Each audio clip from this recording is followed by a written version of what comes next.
A Juan Alberto Rubalcaba. Hemos podido contactar a Juan Alberto Rubalcaba. Tiene pocos minutos porque está a punto de abordar un avión. Él es el presidente del capítulo occidente del Ilustre Nacional Colegio de Abogados de México. Ayer se llevó una ovación.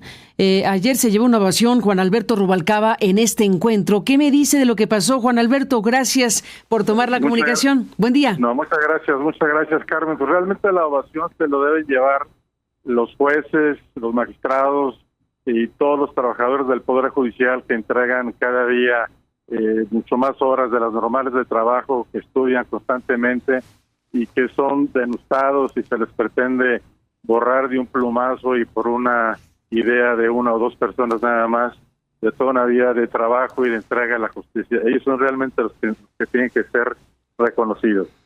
Juan Alberto Rubalcaba, ¿qué dijo ayer usted en este encuentro?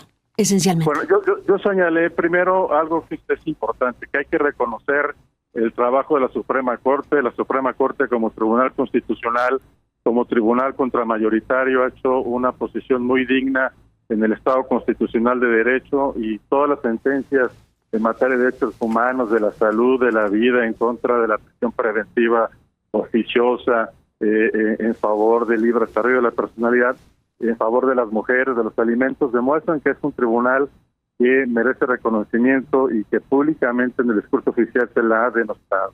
La Corte debe renovarse, sí, pero como se renueva periódicamente, como marca la Constitución, porque el propio derecho y los criterios van evolucionando, y por eso es importante que los ministros se vayan sucediendo al vencimiento de sus cargos para que se esté refrescando y que ninguna ninguna integración de la Suprema Corte sea subordinada al presidente en turno. Es un buen método el que tiene la Constitución, y propusimos que además, cuando suceda lo que sucedió en este caso, que no se alcanzó mayoría calificada en dos ternas del presidente, pues no sea una decisión unánime del presidente, que además no fue la más afortunada con la ministra Batres, sino que se haga una insaculación con todos los magistrados y magistradas del Poder Judicial de la Federación, para que de ahí resulte el siguiente ministro o ministra. Y también, desde luego, pues señalamos que se debe reconocer el trabajo de los juzgadores, que debe haber estabilidad en el empleo, y que para acceder a ser juez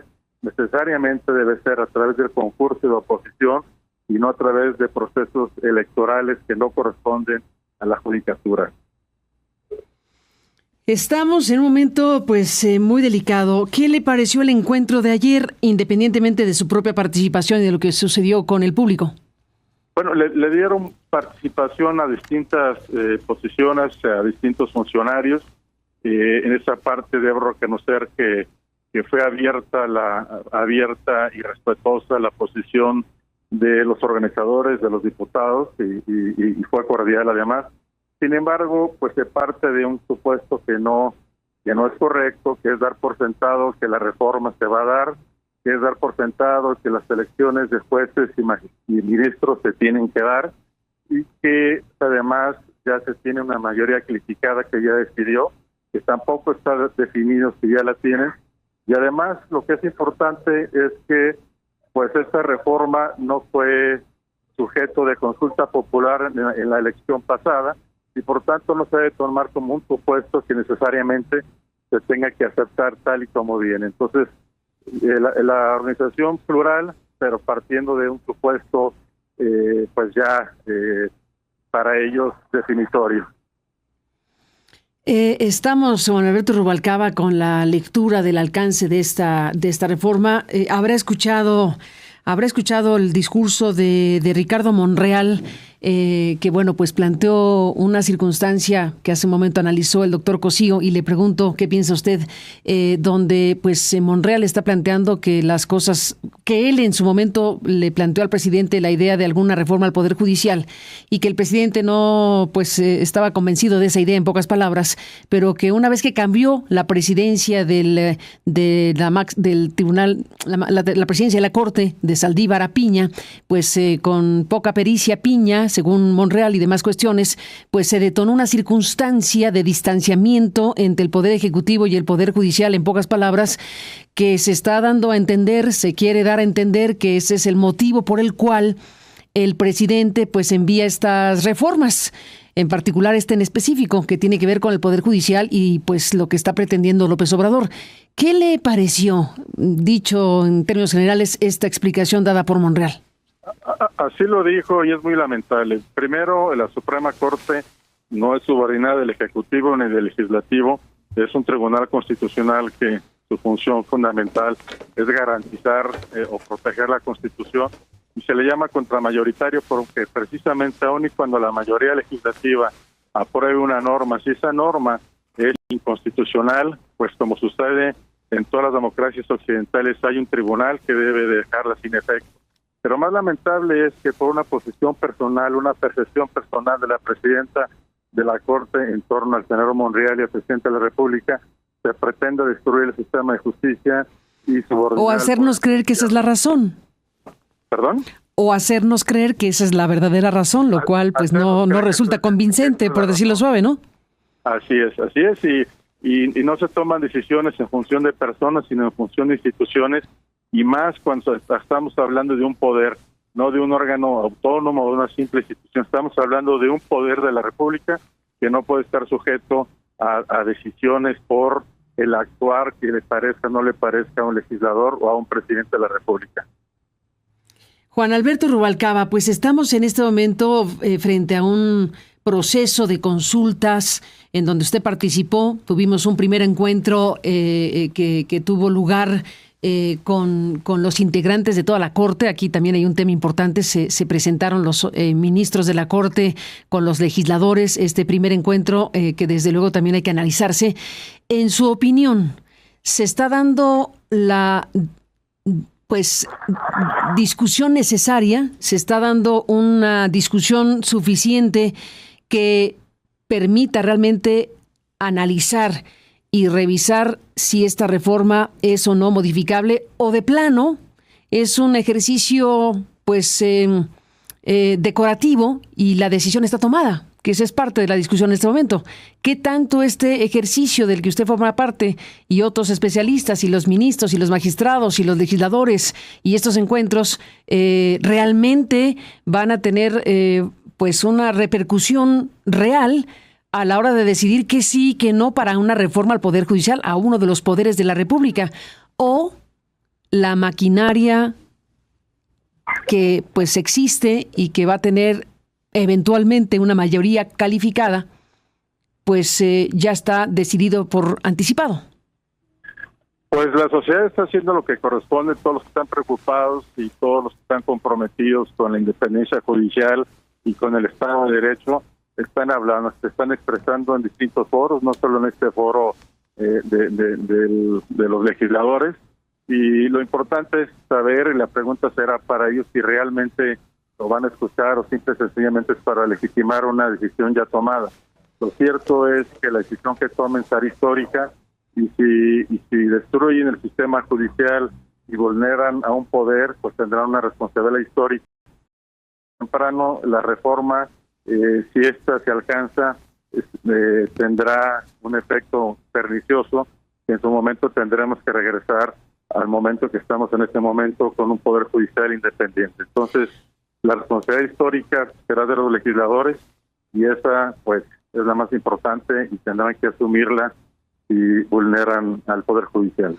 Sí, bueno, yo lo digo, desde luego no desestimo la importancia de lo que usted me dice y tiene toda la razón. Los ministros, los académicos, los abogados, todos los que han participado y van a participar están haciendo algo correcto. Por supuesto que se tiene que debatir y discutir. Y lo pongo en estos términos porque sería realmente trágico que ya desde ahorita la fuerza política que va a tener eventualmente una mayoría, pues simplemente, como se dijo en algún encabezado, solamente esté ahí para oír. Pues hablen, porque la decisión está tomada. Eso sería trágico, lamentable, y hay que decirlo en voz alta para que, si no se han dado cuenta, esa es una posibilidad que no podemos permitirnos.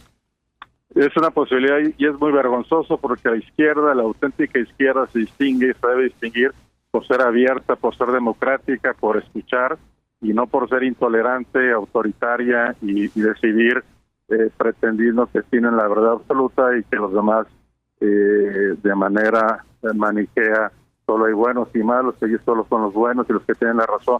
Y esto no es un tema ni de izquierdas ni de derechas, es un tema de toda la sociedad, independientemente de la posición política que cada uno tenga o de pertenecer o no a los partidos. Es un tema que atañe a toda la ciudadanía, a todo el pueblo, y el pueblo somos todos, no nomás la configuración o la idea del pueblo que en el discurso oficial se tiene.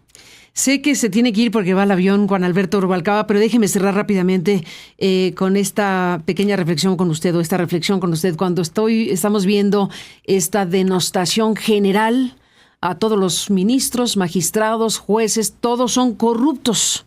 No hay ninguna posibilidad de que alguien se salve en una afirmación tan categórica. Me hace recordar, abogado, lo que pasó con los maestros y las maestras en su momento, que para impulsar una reforma educativa, que ya puede cada quien tener su opinión si era buena, mala, regular, en ese caso ya habríamos de discutirlo en otro momento, pero en ese momento cuando se impulsaba una reforma educativa, pues se hizo una campaña brutal en contra de maestros y maestras para descalificarlos brutalmente, una tarea tan fundamental para una sociedad como es la de los maestros y maestras. Pues ahora vamos con los jueces, porque ahora ser juez en voz oficial es prácticamente sinónimo de corrupto, tal cual. Pues yo invitaría a los que piensan así, sobre todo del poder, que pasen un día completo viéndolos trabajar en deshoras, que lean sus sentencias, que las conozcan, que entiendan que un proceso hay una controversia entre partes, que parte del fracaso que hay en el sistema penal tiene que ver con la fiscalía, no con el poder judicial, y que se deje de generalizar y más sin conocimiento de causa, ni a los maestros, como señalas, Carmen, ni a los jueces, ni magistrados, y diríamos, porque sería la misma posición, ni a los mexicanos en el extranjero que somos denostados por los racistas y por los republicanos por el solo hecho de ser mexicanos. Pues es lo mismo que hacen aquí solo por ser juzgadores, los denostan, no los analizan, y sí, quien sea y quien esté en actos de corrupción, pues por supuesto que debe ser sancionado y expulsado del Poder Judicial. Exacto. Pero de ninguna manera generalizar. No es cierto que el sistema federal y especialmente el Poder Judicial federal esté podrido. Es un Poder Judicial muy confiable. Lo mismo se puede decir de los políticos si se quisiera generalizar, ¿no? O de cualquier otro poder. Y estamos en la misma circunstancia. Aquí hay un cálculo para denostar genéricamente o de manera generalizada, desacreditar. Es decir, es una manera de debilitar a un poder de la República deliberadamente para promover una reforma o para imponer una reforma que tiene que ser discutida, analizada y saber que sí y que no le conviene al país.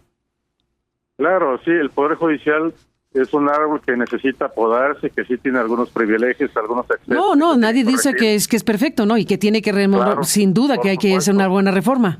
Pero el árbol del Poder Judicial hay que protegerlo, hay que cuidarlo, que sea frondoso y se debe respetar, porque lo que está en juego y contra lo que se atenta no es contra el Poder Judicial, es contra la idea misma de la República, fundada en 3 poderes que hacen un juego de contrapesos y que los 3 forman parte del Estado mexicano.